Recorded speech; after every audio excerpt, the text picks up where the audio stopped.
નમસ્કાર દર્શક મિત્રો, આપ જોઈ રહ્યા છો મુંબઈ તરંગ ન્યૂઝ. હું છું એન્કર અર્પિતા પટેલ. હવે જોઈએ અગત્યના સમાચાર. ઉપરોક્ત 376, 504, તેમજ 377 મુજબની જાહેરાત આ કામના ભોગ બનનાર બેન છે, જેમની ઉંમર 15 વર્ષ અને 2 માસ છે, અને એમના સતત આ કામના આરોપી છે નીતિનભાઈ વાળંદ, કે જે વાળંદનું કામ કરે છે. એમની ઉપર નીચે પડોશી હતા ફ્લેટમાં, એટલે એમની ઓળખાણ થયેલી અને એમ છોકરી સાથે ઇન્સ્ટાગ્રામમાં વાતચીત કરતા હતા, અને એ દરમિયાન એકબીજાનો સંપર્ક થયેલો સગીર વયની છોકરી સાથે. અને એની સાથે છોકરીને પછી નીતિનભાઈએ એમની સાથે ઓળખતા હતા, બ્યુટી પાર્લરનું કામ કરતા મધુબેન છે, એમને ત્યાં જગ્યા હોવાથી ત્યાં અવારનવાર લઈ જતા હતા અને ત્યાં એમની સાથે શારીરિક સંબંધ રાખતા હતા અને અકુદરતી સંબંધ પણ રાખેલા. અને આ બાબતે ફરિયાદ આપવામાં આવેલી અને આરોપીને અટક કરવામાં આવેલા છે. હાલ બંને આરોપી નીતિનભાઈ અને મધુબેન પોલીસ કસ્ટડીમાં છે. છોકરીની ઉંમર નાની છે, તો આ કામને લઈને કોઈ પૈસા આપતા હતા કે ધમકી આપીને કૃત્ય કરતા?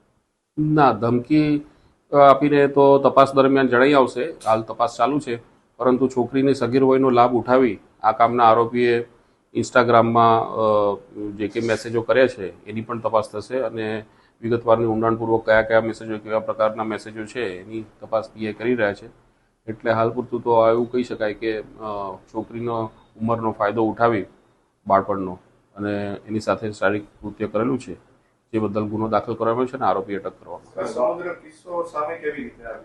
સમગ્ર કિસ્સો એવો હતો કે એના ફાધર છે, એના પિતાજી સગીર વયની છોકરીના, એમને ખબર પડેલી કે આ છોકરી મારી છે ઇન્સ્ટાગ્રામમાં મેસેજો અવારનવાર કરે છે, અને એ બાબતે એમને જાણ થતાં કે આ મેસેજો બીભત્સ પ્રકારના છે, અને આ કામના જેણે મેસેજો કરેલા છે એ પણ આરોપી નીતિન છે, એમના પડોશીઓ, એમને ખબર હતી કે આ નીતિનભાઈ કોણ છે, શું છે, એટલે એ રીતે એમને ધ્યાન પર આવેલું. વાળંદ આરોપી છે, એમની મુખ્ય ભૂમિકા શું? વાળંદની નીતિનભાઈની મુખ્ય ભૂમિકા આ કામના ભોગ બનનાર છે એનું શારીરિક શોષણ કરવાનું અને એના પોળપણનો લાભ ઉઠાવી એનો ઉપયોગ કરેલાનું જણાઈ આવે છે. બ્યુટી પાર્લર સાથે સંપર્ક? બ્યુટી પાર્લરવાળા સંપર્ક તો એમને ઓળખતા હતા, અને એકબીજાના પ્રોફેશન એટલે ધંધાના લીધે એકબીજાની ઓળખાણ થયેલી નીતિનભાઈને અને મધુબેનને, એ રીતે એકબીજાના સંબંધો છે. બીજું કોઈ મહિલા આરોપીનો રોલ કહી શકાય, કારણ કે એ આ કામના આરોપી અને ભોગ બનનાર બંનેની ઉંમરમાં ઘણો તફાવત હતો, એટલે એમને ખ્યાલ આવવો જોઈએ કે ભાઈ આ રીતે સંબંધો રાખીને એમને રૂમ આપતા હતા અને અંદર જતા હતા. રૂમ અંદરથી બંધ થઈ જાય તો સ્વાભાવિક છે કે એક સ્ત્રી તરીકે એમને ખબર જ હોવી જોઈએ કે આ કૃત્ય શું કરતા હશે, તો એ એમને સહભાગી છે જ ગુનામાં.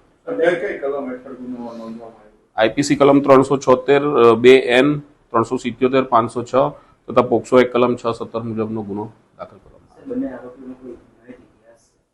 હાલ કોઈ ચેક કરતા કોઈ ગુનાહિત ઇતિહાસ નથી, પૂર્વ ઇતિહાસ નથી.